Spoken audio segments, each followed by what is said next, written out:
भाभी एक गैर मर्द को अपने कमरे में बुलाती है, उसकी आंखों पर पट्टी बांधती है और कहती है, अंदर आओ, तुम्हारे साथ संबंध बनाना है। वह आदमी हल्की मुस्कान के साथ कमरे में दाखिल होता है। ममता बिस्तर पर बैठ जाती है। तभी अचानक अंधेरे से एक परछाई उभरती है, हाथ में तेज धार वाला चाकू चमकता है और अगले ही पल एक गहरी चीख गूंजती है।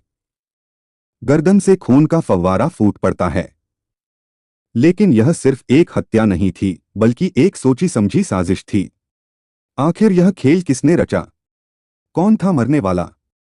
और क्यों हुई यह बेरहम हत्या? इस कहानी का अंत चौंकाने वाला है, इसलिए इसे अंत तक जरूर देखिए। नमस्कार दोस्तों, मैं विनय कुमार। सबसे पहले कहानी के कैरेक्टर को समझ लीजिए। सबसे पहला नाम आता है रवि ठाकुर का, जो एक बिजनेसमैन है। उसके कई होटल हैं, खासकर इंदौर और उसके आसपास के इलाकों में। उसका एक बस भी है, जो इंदौर से मथुरा वृंदावन तक लोगों को लेकर जाती है। रवि ठाकुर की एक मुंह बोली बहन भी है, जिसका नाम सरिता है। रवि ठाकुर शादीशुदा है और सरिता भी शादीशुदा है। अब बारी आती है नितिन और ममता की। नितिन मार्केटिंग का काम करता है और प्राइवेट बिजनेस में लगा हुआ है। ममता नितिन की पत्नी है। रवि ठाकुर ने एक सोशल ग्रुप बनाया, जिसका नाम राधे राधे था। इसमें कई लोग जुड़े हुए थे। इसका दावा था कि महज 200 रुपए बहुत ही कम रकम होती है और इसके लिए लोग राजी भी हो गए। उसकी बस में ट्रैवल करने वाले लोग ज्यादातर महिलाएं होती थीं। रवि ठाकुर उन्हीं महिलाओं को टारगेट करता था, जो आर्थिक रूप से कमजोर थीं या जो अपने पति से परेशान थीं। वह उन्हें अपने झांसे में फंसाकर उनके साथ संबंध बनाता था। नितिन अक्सर काम के सिलसिले में बाहर रहता था। एक दिन ममता को सोशल ग्रुप में पता चला कि मात्र 200 रुपए में मथुरा वृंदावन की यात्रा हो सकती है। उसे यह अच्छा लगा कि डेली रूटीन लाइफ से कुछ अलग करने का मौका मिलेगा। उसने इस ग्रुप के जरिए रवि ठाकुर से संपर्क किया और मथुरा वृंदावन घूमने चली गई। यात्रा के दौरान रवि ठाकुर और ममता के बीच बहुत ज्यादा बातचीत हुई। रवि ठाकुर उसे बहुत अटेंशन दे रहा था, हंसी मजाक कर रहा था, जिससे ममता के मन में उसके लिए आकर्षण बढ़ने लगा। जब वे वापस इंदौर लौटे तो दोनों के नंबर एक्सचेंज हो चुके थे। पहले चैटिंग होती रही, फिर फोन पर बातचीत होने लगी और धीरे धीरे दोनों के बीच संबंध बन गए। ममता को लगने लगा कि रवि ठाकुर उससे प्यार करता है। हालांकि रवि ठाकुर शादीशुदा था और ममता भी, लेकिन दोनों के बीच नजदीकियां बढ़ती रहीं। जब भी नितिन घर आता, उसे लगता कि उसकी पत्नी का रवैया बदल गया है।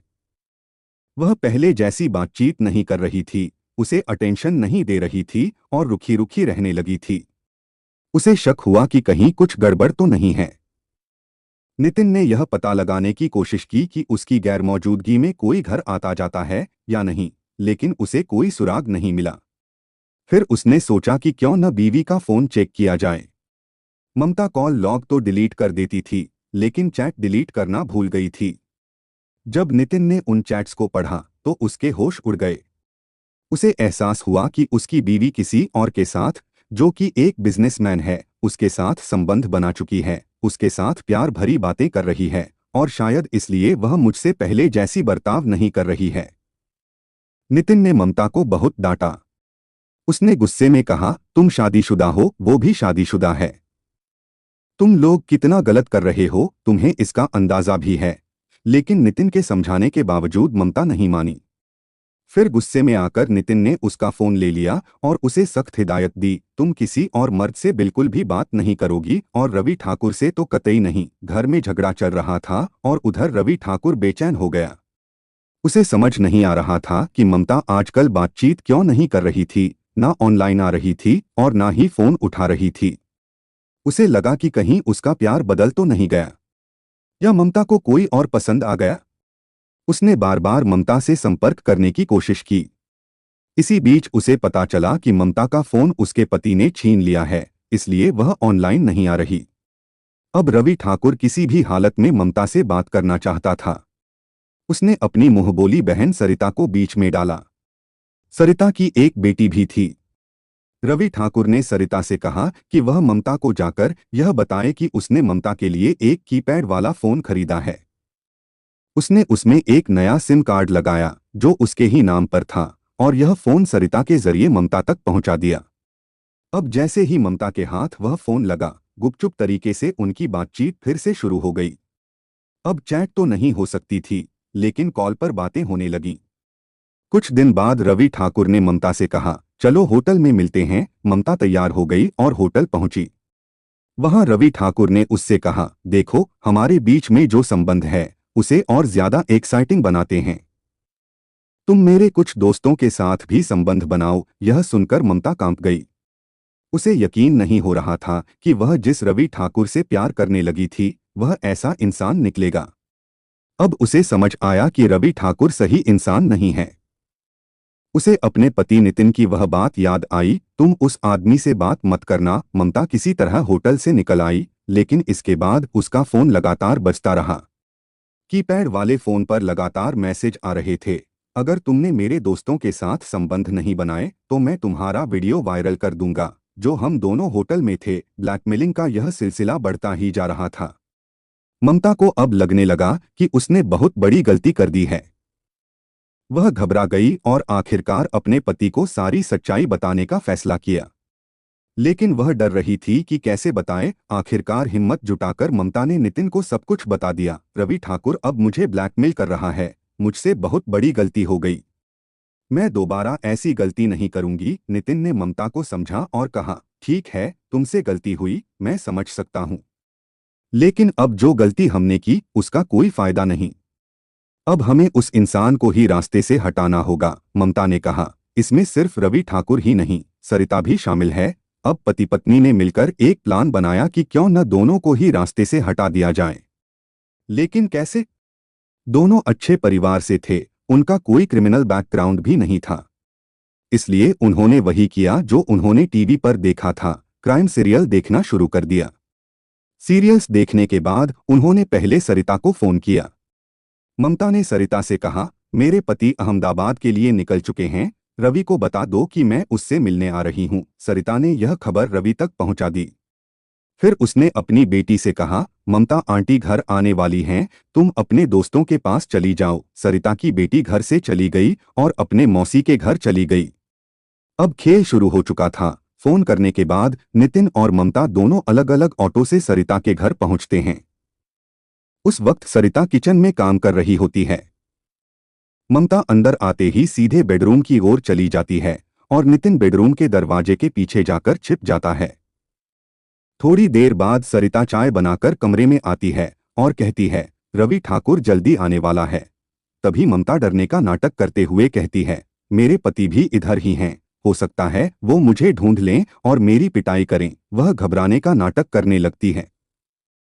सरिता उसे समझाने के लिए आगे बढ़ती है और कहती है, नहीं ऐसी कोई बात नहीं है, डरने की जरूरत नहीं। इसी बीच नितिन, जो पहले ही बाहर से एक सब्जी वाले से तलवार जैसी दिखने वाली चाकू जैसी चीज खरीद चुका था, पीछे से आता है और सरिता का गला रेत देता है।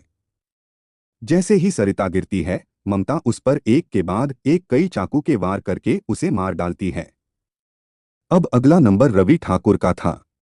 रवि ठाकुर किसी भी वक्त घर पहुंच सकता था, इसलिए दोनों जल्दी जल्दी कमरे में पड़े खून की सफाई कर देते हैं और लाश को छुपा देते हैं। कुछ ही मिनटों में रवि ठाकुर वहां आ जाता है। वह ताकतवर था, उसे काबू में कैसे किया जाए। फिर एक आइडिया आता है। ममता उसे बहलाने और फुसलाने लगती है। वह उसकी आंखों पर पट्टी बांधती है और कहती है, आज घर में कोई नहीं है हमारे अलावा। रवि ठाकुर को इस बात का अंदाजा भी नहीं था कि उसके साथ क्या होने वाला है। ममता उसे इशारों में कमरे तक ले जाती है और बिस्तर पर बैठती है। तभी दरवाजे के पीछे छुपा नितिन अचानक बाहर आता है और चाकू से रवि ठाकुर का गला रेत देता है। इसके बाद दोनों पति पत्नी मिलकर रवि पर ताबड़तोड़ वार करते हैं, जब तक कि वह दम नहीं तोड़ देता। अब सवाल था कि इस कत्ल के बाद खुद को कैसे बचाया जाए। ममता ने चालाकी से सरिता के फोन से उसकी बेटी को एक मैसेज भेजा, मुझे मार रहे हैं। जैसे ही बेटी ने यह मैसेज पढ़ा, उसने तुरंत फोन मिलाने की कोशिश की, लेकिन तब तक नितिन और ममता ने फोन स्विच ऑफ कर दिया और वहां से फरार हो गए। अब पुलिस के लिए यह सबसे बड़ी पहेली थी कि आखिर कातिल कौन है। शाम 8 बजे जब सरिता की बेटी घर लौटी तो उसने देखा कि उसकी मां और रवि ठाकुर दोनों की हत्या हो चुकी है। वह स्तब्ध रह गई। पुलिस के पास कोई ठोस सुराग नहीं था, लेकिन जब बेटी ने बताया कि उसकी मां ने उसे पहले ही कह दिया था कि ममता आंटी घर आने वाली हैं, तुम किसी और के घर चली जाओ, तो पुलिस को पहला शक ममता पर हुआ। जब ममता को बुलाकर पूछताछ की गई तो वह इधर उधर की बातें करने लगी। उसने कहा, हाँ मैं घर गई थी, लेकिन उस वक्त वहां कोई नहीं था। लेकिन पुलिस को सबसे अहम सुराग तब मिला जब उन्होंने उस वक्त का सीसीटीवी फुटेज खंगाला, जब सरिता की बेटी को मैसेज किया गया था। फुटेज में दिखा कि ममता 6-7 घंटे से पुलिस को गुमराह कर रही थी, जबकि वह उसी घर के पास जाते हुए देखी गई थी। अब पुलिस ने सख्ती से पूछताछ की तो आखिरकार नितिन और ममता टूट गए और पूरी सच्चाई उगल दी। ममता ने कबूल किया, रवि ठाकुर मुझे लगातार ब्लैकमेल कर रहा था। उसका कई औरतों के साथ संबंध था और वह मुझसे भी जबरदस्ती कर रहा था कि मैं उसके दोस्तों के साथ संबंध बनाऊं। इसलिए मैंने अपने पति के साथ मिलकर उसे रास्ते से हटाने की योजना बनाई। हमने क्राइम सीरियल्स और डॉक्यूमेंट्री देखकर सीखा कि कैसे पुलिस को चकमा दिया जा सकता है, लेकिन उनकी एक गलती ने उन्हें पकड़वा दिया। वह गलती थी सरिता की बेटी को भेजा गया मैसेज।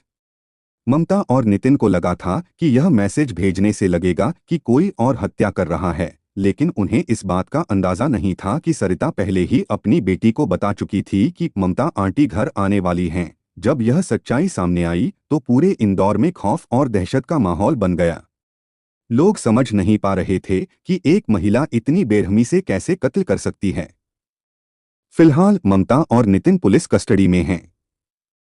पुलिस अब यह भी जांच कर रही है कि क्या इस कत्ल में कोई और भी शामिल था, क्योंकि जिस तरह की प्लानिंग और साजिश रची गई वह कोई आम इंसान नहीं कर सकता।